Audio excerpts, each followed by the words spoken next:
En ce temps-là, Jésus disait à ses disciples, « Amen, Amen, je vous le dis, ce que vous demanderez au Père en mon nom, il vous le donnera. Jusqu'à présent, vous n'avez rien demandé en mon nom. Demandez et vous recevrez, ainsi votre joie sera parfaite. » En disant cela, je vous ai parlé en image. L'heure vient où je vous parlerai sans image et vous annoncerai ouvertement ce qui concerne le Père. Ce jour-là, vous demanderez en mon nom. Or, je ne vous dis pas que moi, je prierai le Père pour vous, car le Père lui-même vous aime, parce que vous m'avez aimé, et vous avez cru que c'est de Dieu que je suis sorti. Je suis sorti du Père et je suis venu dans le monde. Maintenant je quitte le monde et je pars vers le Père. Acclamons la parole de Dieu. Gloria a ti, Señor Jesús. Jésus dit que si nous demandons au Père en son nom, il nous l'accordera. C'est une promesse merveilleuse. Elle nous remplit d'espérance. Que signifie demander au nom de quelqu'un? Quand on parle au nom d'un autre, par exemple, un ambassadeur parle au nom de son pays.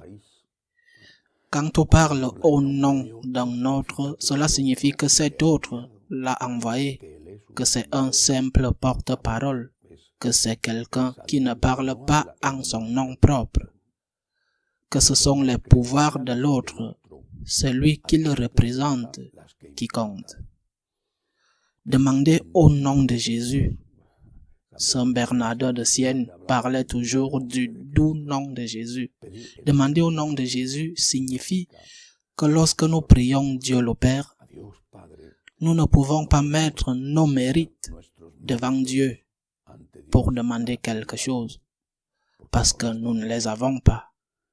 Mais oui, en tant qu'ambassadeur, en tant que porte-parole, nous pouvons dire, ce sont les mérites du Christ. C'est le Christ, par ses mérites, que j'ose, Père éternel, t'implorer. Quoi? Par exemple, le pardon.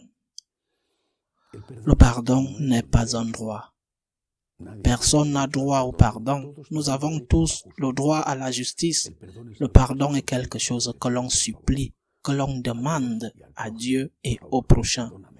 Pardonne-moi, je suis désolé, pardonne-moi.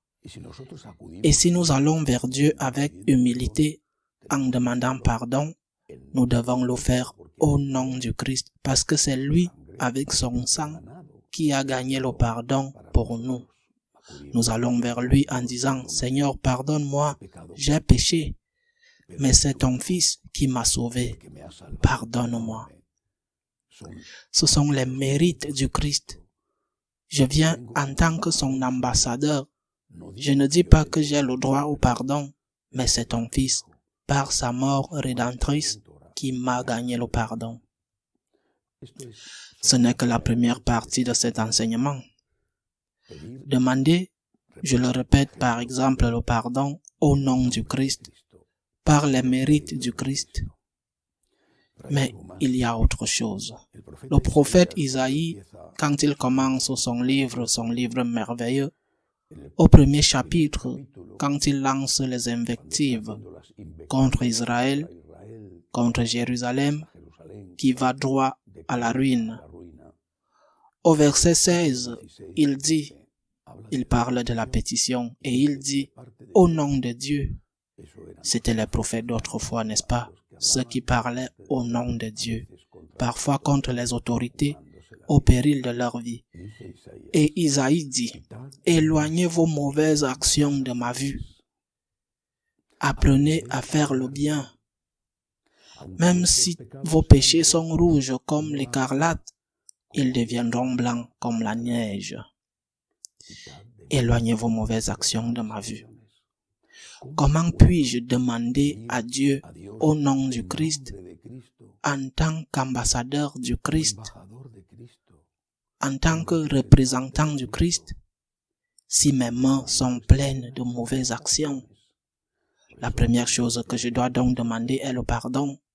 Et ensuite, supprimer les mauvaises actions.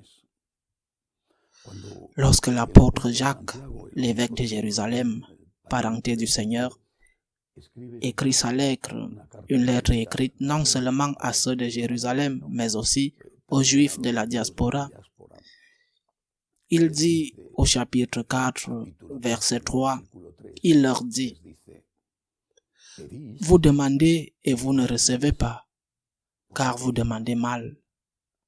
Vous demandez et vous ne recevez pas parce que vous demandez mal. » Déjà alors, les toutes premières années de notre vie de chrétien, les premiers pas de l'Église, il y avait des chrétiens qui remarquaient qu'ils demandaient et ne recevaient pas.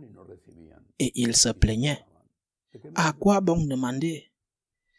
L'apôtre, évêque de Jérusalem, parenté du Seigneur, témoin de la vie publique de Jésus et qui peut-être, en tant que cousin de Jésus, avait vécu avec lui à Nazareth, il le dit très clairement, « De quoi te plains-tu? Vous demandez et vous ne recevez pas parce que vous demandez mal. Vous demandez avec des exigences, vous demandez avec insolence, vous demandez avec les mains pleines de péché. Éloignez vos mauvaises actions de ma vue. Venez et nous allons plaider. Même si vos péchés sont aussi rouges que l'écarlate, ils resteront comme de la neige blanche. Demandez bien. C'est pourquoi je répète les paroles du Seigneur, des paroles pleines d'espérance, mais que nous devons comprendre pour ne pas nous plaindre ensuite de demander et de ne pas recevoir. Au nom du Christ, Père éternel, par les mérites de ton Fils, je te prie de me pardonner. C'est la première chose. Pardonne-moi, Seigneur. Et ensuite, enlever de mes mains mes mauvaises actions. Comment puis-je communier? Comment puis-je demander alors que je suis en train de planter un poignard?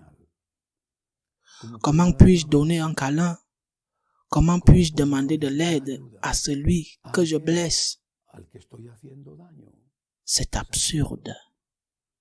Si tu te plains qu'il ne t'écoute pas, mais c'est toi qui fais qu'il ne t'écoute pas.